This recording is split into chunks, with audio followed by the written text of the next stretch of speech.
Gembok tidak pernah dibuat tanpa kunci. Demikian pula Tuhan tidak pernah mengizinkan masalah tanpa solusi. Kembali lagi di channel Irawan Arten. Kali ini saya akan membahas seputar pembuat dan penyebar konten pornografi akan dikenai sanksi hukuman apa. Dalam pasal yang disebutkan di dalam KUHP diatur tentang kejahatan kesusilaan. Demikian pula Undang-Undang ITE pada pasal 27 ayat 1 diatur larangan mendistribusikan, mentransmisikan dan atau membuat dapat diaksesnya informasi atau dokumen elektronik yang memiliki muatan yang melanggar kesusilaan. Namun hanya undang-undang pornografi yang memberikan definisi pornografi secara jelas dan terang benderang. Definisi pornografi dapat ditemukan dalam pasal 1 angka 1 Undang-Undang Nomor 44 tahun 2008 tentang pornografi yang menyebutkan pornografi adalah gambar, sketsa, ilustrasi, foto, lukisan, suara, bunyi, gambar bergerak, animasi, kartun, percakapan, gerak tubuh, atau bentuk pesan lainnya melalui berbagai bentuk media, komunikasi dan atau pertunjukan di muka umum yang memuat kecabulan atau eksploitasi seksual yang melanggar norma kesusilaan dalam masyarakat. Lebih lanjut, pasal 4 ayat 1 Undang-Undang Nomor 44 tahun 2008 tentang pornografi menyebutkan setiap orang dilarang memproduksi, membuat, memperbanyak, menggandakan, menyebarluaskan, menyiarkan, mengimpor, mengekspor, menawarkan, memperjualbelikan, menyewakan atau menyediakan pornografi yang secara eksplisit memuat. Lebih lanjut, pasal 4 ayat 1 Undang-Undang Nomor 44 tahun 2008 tentang pornografi menyebutkan setiap orang dilarang memproduksi, membuat, memperbanyak, menggandakan, menyebarluaskan, menyiarkan, mengimpor, mengekspor, menawarkan, memperjualbelikan, menyewakan atau menyediakan pornografi yang secara eksplisit memuat 1. Persenggamaan termasuk persenggamaan yang menyimpang, 2. Kekerasan seksual, 3. Masturbasi atau onani, 4. Ketelanjangan atau tampilan yang mengesankan ketelanjangan, 5. Alat kelamin, 6. Pornografi anak. Pada saat seorang laki-laki dan perempuan saling memberikan persetujuan untuk melakukan perekaman video seksual mereka dan foto serta video tersebut hanya digunakan untuk kepentingan sendiri sebagaimana dimaksud dalam pengecualian yang dijelaskan dalam penjelasan pasal 4 ayat 1 Undang-Undang Pornografi, maka tindakan pembuatan dan penyimpanan yang dimaksud tidak termasuk dalam ruang lingkup membuat sebagaimana dimaksud dalam pasal 4 Undang-Undang Pornografi. Seorang laki-laki dan perempuan yang melakukan pengambilan gambar atau perekaman hubungan seksual mereka tanpa diketahui oleh perempuan atau laki-laki pasangannya atau tanpa persetujuannya, maka pembuatan video tersebut melanggar pasal 4 ayat 1 Undang-Undang Pornografi.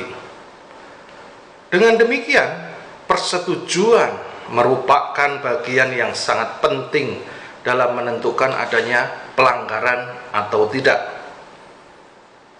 Pasal 6 Undang-Undang Pornografi menyebutkan setiap orang dilarang memperdengarkan, mempertontonkan, memanfaatkan, memiliki atau menyimpan produk pornografi sebagaimana dimaksud dalam pasal 4 ayat 1 kecuali yang diberi kewenangan oleh peraturan perundang-undangan.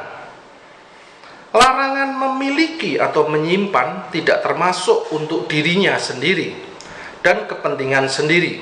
Yang dimaksud dengan yang diberi kewenangan oleh peraturan perundang-undangan, misalnya lembaga yang diberi kewenangan menyensor film, lembaga yang mengawasi penyiaran, lembaga penegak hukum, lembaga pelayanan kesehatan atau terapi kesehatan seksual, dan lembaga pendidikan.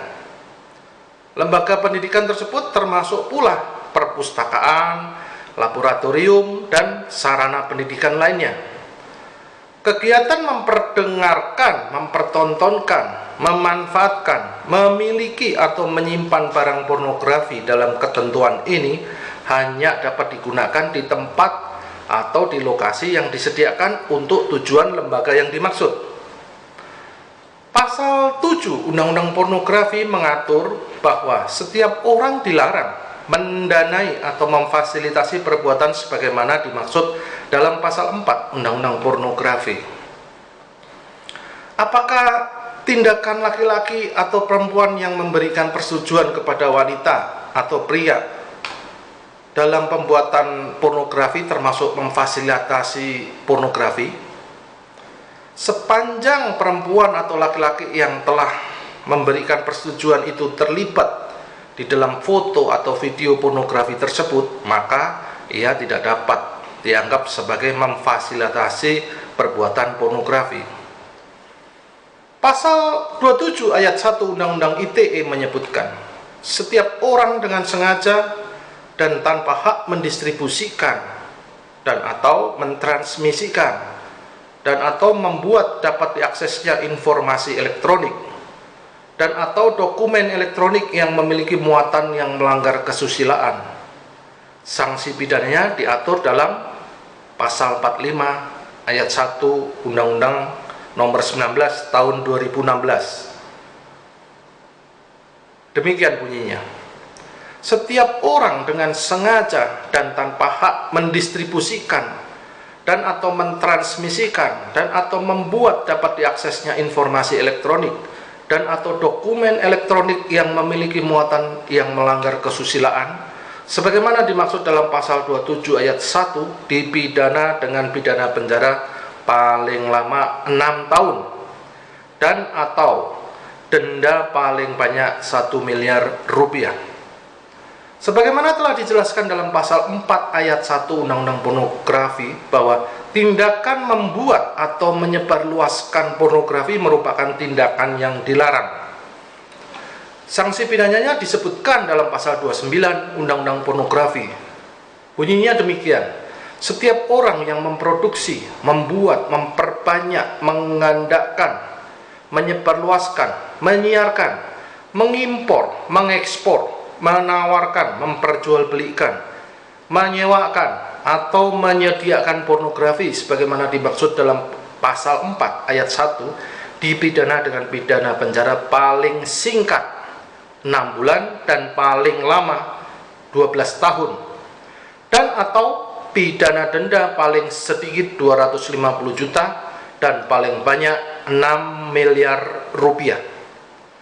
Dalam hal pembuatan foto atau video disetujui oleh para pihak, maka penyebaran oleh salah satu pihak dapat membuat pihak lain terjerat ketentuan pidana, sepanjang pihak itu tidak secara tegas memberikan larangan untuk menyebarkan.